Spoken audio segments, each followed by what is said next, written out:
The technology likely to have the greatest impact on the next few decades has arrived. And it's not social media, it's not big data, it's not robotics, it's not even AI. And you'll be surprised to learn that it's the underlying technology of digital currencies like Bitcoin. It's called the blockchain. Blockchain. Now, it's not the most sonorous word in the world, but I believe that this is now the next generation of the internet, and that it holds vast promise for every business, every society, and for all of you individually. You know, for the past few decades, we've had the internet of information. And when I send you an email or a PowerPoint file or something, I'm actually not sending you the original, I'm sending you a copy. And that's great. This is democratized information. But when it comes to assets, things like money, financial assets like stocks and bonds, loyalty points, intellectual property, music, art, a vote, carbon credit, and other assets, sending you a copy is a really bad idea.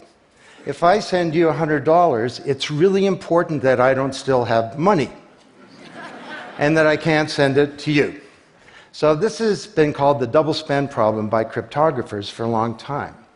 So today, we rely entirely on big intermediaries, middlemen like banks, government, big social media companies, credit card companies, and so on, to establish trust in our economy.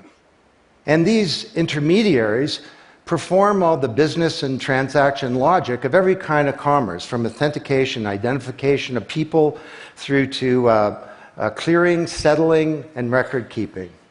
And overall, they do a pretty good job, but there are growing problems. To begin, they're centralized. That means that they can be hacked, and increasingly are. And JP Morgan, the US federal government, LinkedIn, Home Depot, and others found that out the hard way. They exclude billions of people from the global economy. For example, people who don't have enough money to have a bank account. They slow things down. It can take a second for an email to go around the world, but it can take days or weeks for money to move through the banking system across the city. And they take a big piece of the action, 10 to 20%, just to send money to another country. They capture our data, and that means that we can't monetize it or use it to better manage our lives. And our privacy is being undermined. And the biggest problem is that overall, they've appropriated the largesse of the digital age asymmetrically. And we have wealth creation, but we have growing social inequality. So what if there were not only an internet of information, what if there were an internet of value? Some kind of vast, global, distributed ledger running on millions of computers and available to everybody, and where every kind of asset, from money to music, could be stored, moved, transacted, exchanged, and managed, all without powerful intermediaries. What if there were a native medium for value? Well, in 2008, the financial industry crashed, and perhaps propitiously, an unknown or anonymous person or persons named Satoshi Nakamoto created a paper where he developed a protocol for a digital cash that used an underlying cryptocurrency called Bitcoin. And this cryptocurrency enabled people to establish trust and do transactions without a third party. And the seemingly simple act set off a spark that's ignited the world, that has everyone excited or terrified or otherwise interested in many places. Now, don't be confused about Bitcoin, okay? Bitcoin is an asset. It goes up and down, and that should be of interest to you if you're a speculator. More broadly, it's a cryptocurrency. It's not a fiat currency controlled by a nation state, and that's of greater interest. But the real pony here is the underlying technology. It's called blockchain. So, for the first time now in human history, people everywhere can trust each other and transact peer-to-peer. And trust is established not by some big institution, but by collaboration, by cryptography, and by some clever code. And because trust is native to the technology, I call this the trust protocol. Now you're probably wondering, well, how does this thing work? Fair enough. Assets, digital assets like money to music and everything in between, are not stored in a central place, but they're distributed across a global ledger using the highest level of cryptography. And when a transaction is conducted, it's posted globally across millions and millions of computers. And out there around the world is a group of people called miners. These are not young people, they're Bitcoin miners. And they have massive computing power at their fingertips, 10 to 100 times bigger than all of Google worldwide. And these miners do a lot of work. And every 10 minutes, kind of like the heartbeat of a network, a block gets created that has all the transactions from the previous 10 minutes. And then the miners get to work trying to solve some tough problems. And they compete. And the first miner to find out the truth and to validate the block is rewarded in digital currency, in the case of the Bitcoin blockchain with Bitcoin. And then, this is the key part, that block is linked to the previous block and the previous block to create a chain of blocks, and everyone is timestamped, kind of like with a digital wax seal. So if I wanted to go and hack a block and say, pay you and you with the same money, I'd have to hack that block, plus all the preceding blocks, the entire history of commerce on that blockchain, not just on one computer, but across millions of computers simultaneously, all using the highest levels of encryption in the light of the most powerful computing resource in the world that's watching me. Tough to do.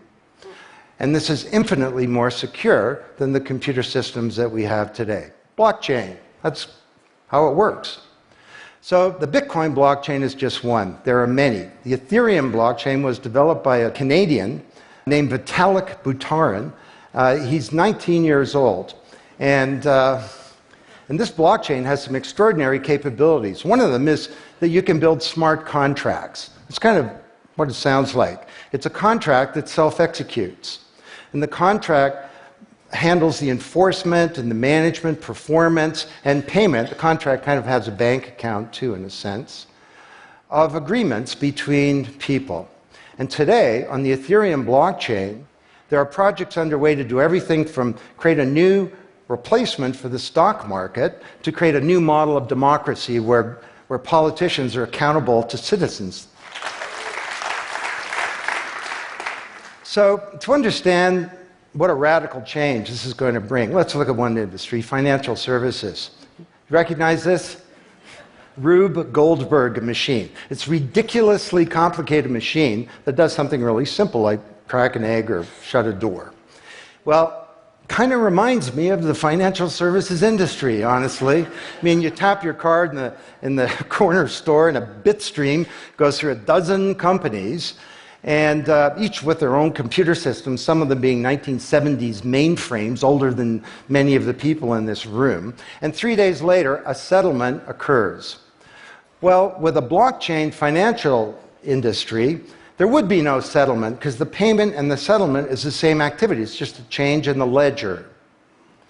So Wall Street and all around the world, the financial industry is in a big upheaval about this, wondering, can we be replaced, or how do we embrace this technology for success? Now, why should you care? Well, let me describe some applications. Prosperity. The first era of the Internet of information, brought us wealth, but not shared prosperity, because social inequality is growing. And this is at the heart of all of the anger and extremism and protectionism and xenophobia and worse that we're seeing growing in the world today. Brexit being the most recent case. So, could we develop some new approaches to this problem of inequality? Because the only approach today is to redistribute wealth, tax people and spread it around more. Could we pre-distribute wealth? Could we change the way that wealth gets created in the first place by democratizing wealth creation, engaging more people in the economy, and in ensuring that they got fair compensation. Let me describe 5 ways that this can be done. Number 1, did you know that 70% of the people in the world who have land have a tenuous title to it?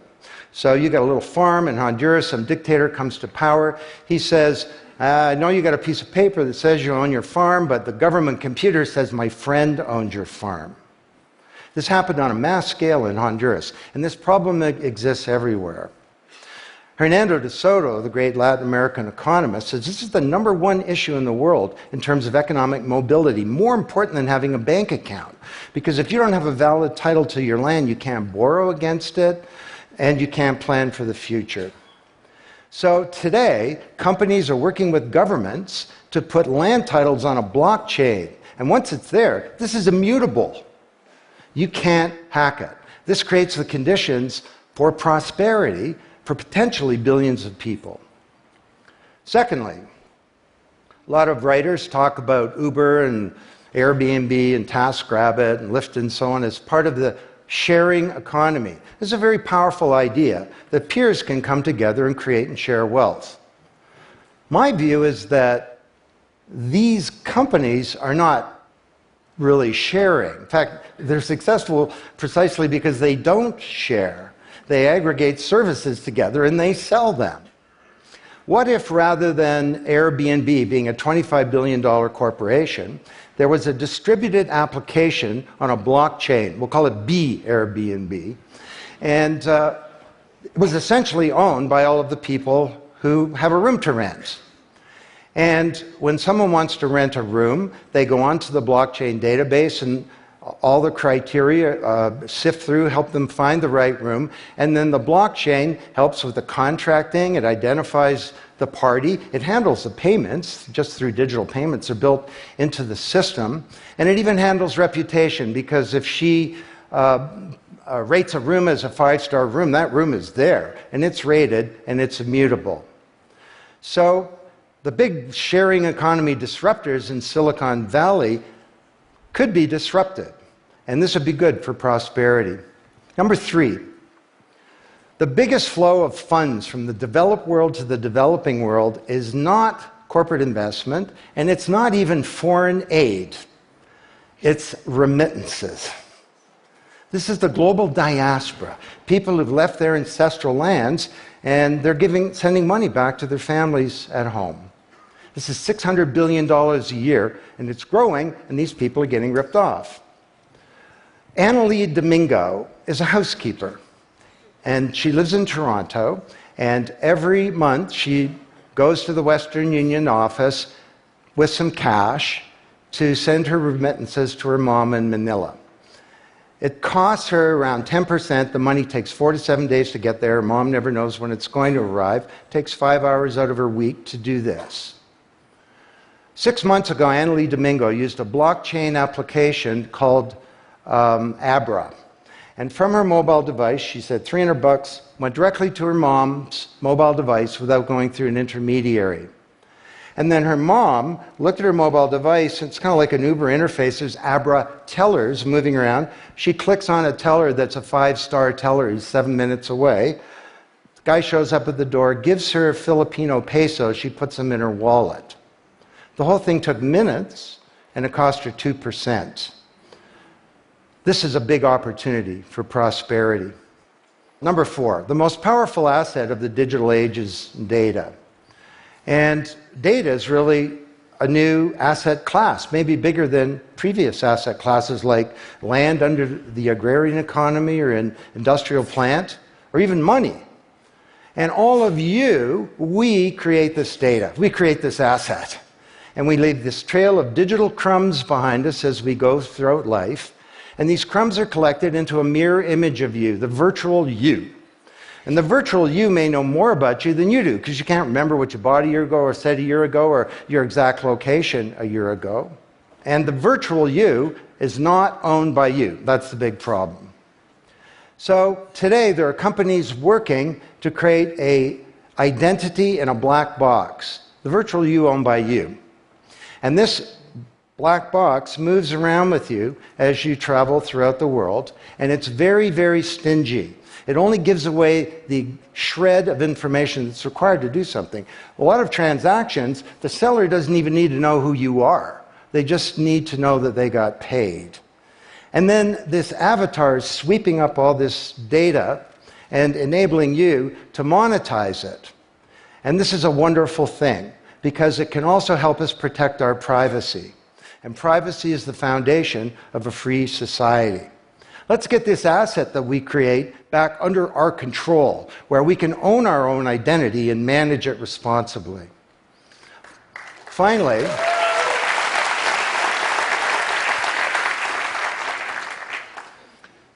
number 5, there are a whole number of creators of content who don't receive fair compensation because the system for intellectual property is broken. It was broken by the first era of the internet.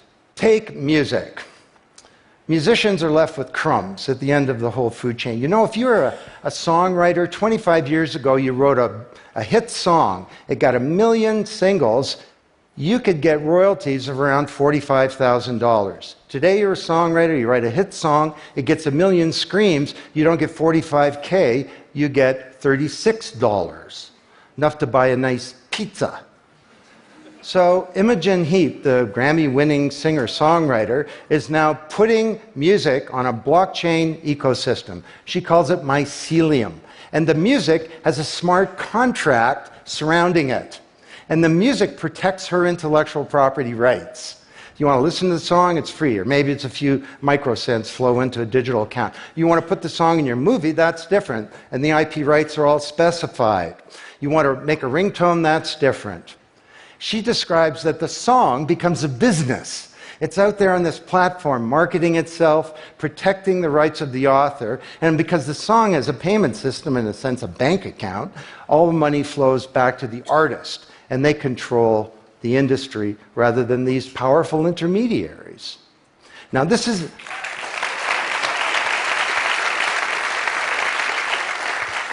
not just songwriters, it's any creator of content, like art,